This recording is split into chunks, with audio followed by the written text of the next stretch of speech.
तो ना कि एसपी साहब खालिस्तानी हैं। तो ना कि एसपी साहब खालिस्तानी हैं। भेष बदल के माने सिख बना हुआ है कि है माने मुसलमान है। हमारे पटना के सीनियर एसपी साहब का जो भी बोले हैं वो गलत बोले हैं। आरएसएस से कोई तुलना ही नहीं करना चाहिए पीएफआई का। या विलम्ब पहले उनको बर्खास्त किया जाए और उसके बाद राष्ट्रद्रोह का उन पर कार्रवाई की जाए। और रहा बात एसएसपी साहब का, ये बहुत रोषपूर्ण दुर्भाग्यपूर्ण, मतलब इसका इतना भर्त्सना किया जाए वो कम है। अगर साजिश के तहत या प्रायोजित तरीके से उन्होंने इस बात को रखा है तो मैं समझता हूं कि उनको इस पद से बर्खास्त करना चाहिए। पीएफआई की तुलना आरएसएस से कर दी गई है, जिसके बाद से बिहार की राजनीति गर्म हो गई है। आपको बता दें कि एसएसपी पटना के एसएसपी मनोजीत सिंह ढिल्लों ने भी इसकी जानकारी देते हुए कल जो है दो आतंकवादी जो है वो पकड़े गए थे। इसको लेकर उन्होंने भी कहा कि पीएफआई और आरएसएस की तुलना की, जिसके बाद बिहार की राजनीति गर्म हो गई। कुछ युवा हैं, उनसे हम बात करेंगे। सर, पीएफआई और आरएसएस की तुलना जो है पटना के एसएसपी ने भी की है और इसको लेकर बिहार की राजनीति गर्म हो गए। कैसे देखते हैं आप युवा होने के नाते? ये माननीय एसएसपी साहब ने जो बयान दिया है ये बहुत दुर्भाग्यपूर्ण बयान है। राष्ट्रीय स्वयंसेवक से एक सांस्कृतिक भारत का एक संगठन है जो जिसके आपदा विपदा में आगे आके काम करती है। मुझे लगता है कि एसएसपी साहब को प्रशिक्षण की ज़रूरत है। वो हैदराबाद जाएं और प्रशिक्षण लें। लेकिन जिस तरीके से पीएफआई संगठन जो काम कर रहा था वो 2047 तक इस्लामिक स्टेट बनाने की बातें सामने आई है निकलकर। जो जांच एनआईए की टीम ने जब जांच की पूरी तरीके से, बिहार पुलिस के जवान ने जब जांच की पटना पुलिस ने, तो ये खुलासा हुआ है कि 2047 तक जो है इस्लामिक स्टेट बनाने की बात है। कैसे देखते हैं इसको? देखिए, पीएफआई एक जो 47 तक जो ये अपना योजना लेकर चल रही, सही बात है। अगर ये योजना इस्लामिक कंट्री का नहीं लेकर चलता तो उसको बैन नहीं किया जाता। और रहा बात एसएसपी साहब का, ये बहुत रोषपूर्ण दुर्भाग्यपूर्ण, मतलब इसका इतना भर्त्सना किया जाए वो कम है। क्या कार्रवाई होनी चाहिए? सबसे पहले तो देखिए, अगर अनदेखे में बयान आया है तो माफ़ी मांग लें। अगर साजिश के तहत या प्रायोजित तरीके से उन्होंने इस बात को रखा है तो मैं समझता हूं कि उनको इस पद से बर्खास्त करना चाहिए।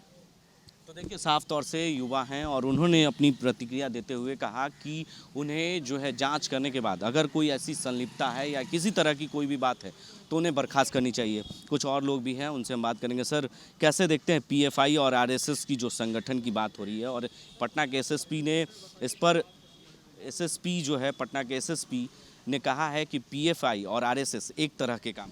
कैसे देखते हैं इसको? इसको हम गलत नज़रिया से देखते हैं।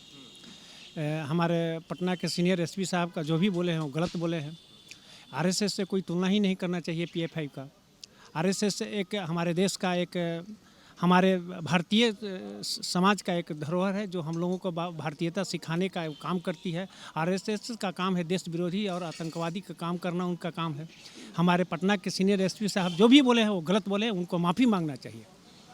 जिस तरीके से पीएफआई 2047 तक इस्लामिक स्टेट बनाने की बात सामने निकल कर आई है, उसको कैसे देखते हैं?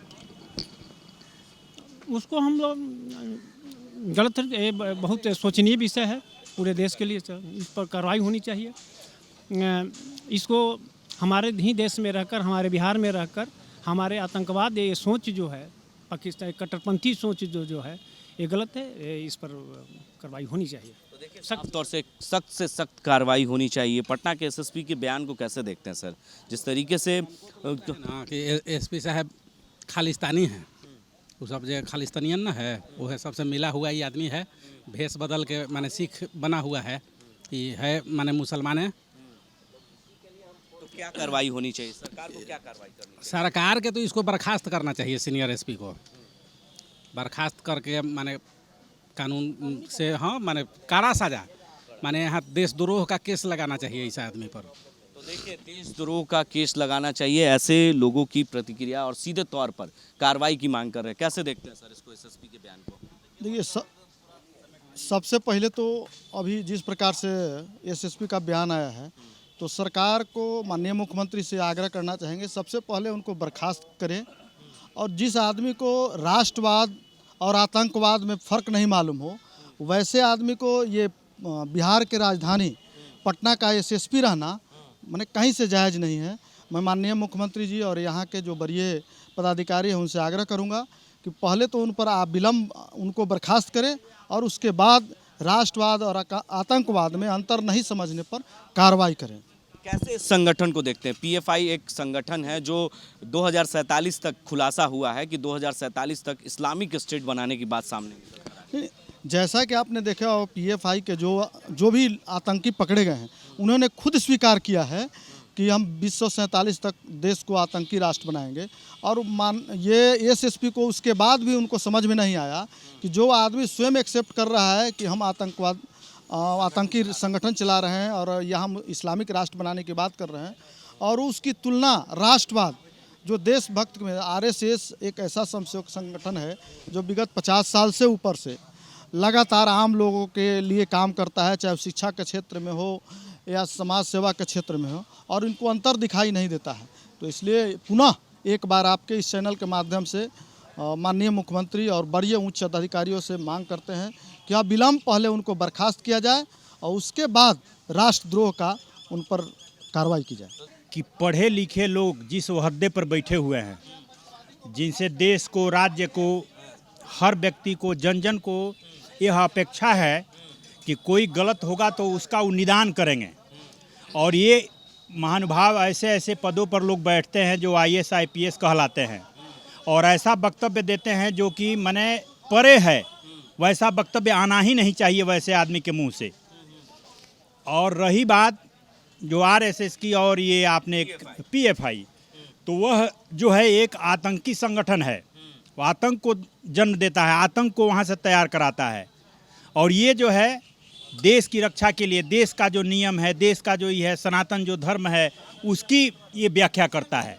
ये जहाँ के हम हैं, जिस धरती के हैं, जिस मिट्टी के हैं, उस मिट्टी में हमको कैसे रहना चाहिए, कैसे आचार होना चाहिए, कैसे विचार होना चाहिए, कैसा व्यवहार होना चाहिए, ये सारी चीज़ों का जो है ये वहाँ से ट्रेनिंग दी जाती है भारत के लिए। तो इस पर क्या मांग करते हैं आप एक नागरिक होने के लिए?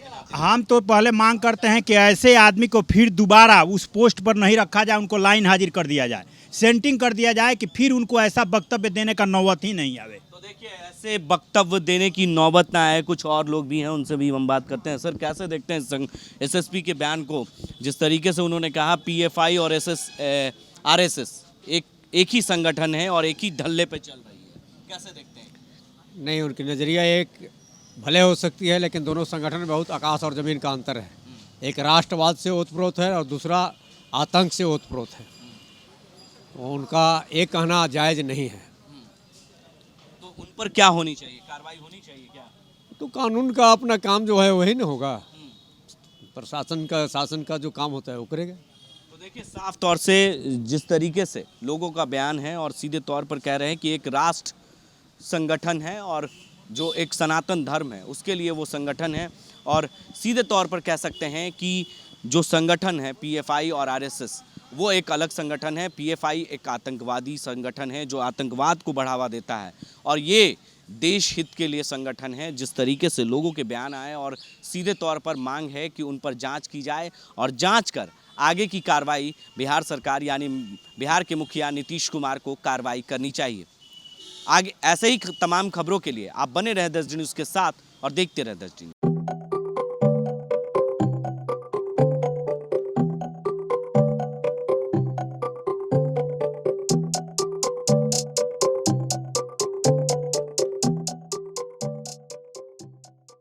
अगर आप भी यूपीएससी या जेपीएससी परीक्षा में सफल होना चाहते हैं तो अभी ज्वाइन कीजिए द प्रयास इंडिया रांची को। द प्रयास इंडिया रांची में आपको best faculty, counselling sessions, study material के साथ टेस्ट सीरीज की भी व्यवस्था उपलब्ध है। तो देर किस बात की, अभी ज्वाइन करें द प्रयास इंडिया रांची। और अधिक जानकारी के लिए आप 8355951603 पर कॉल करें या फिर thepryasindia.com पर विजिट करें।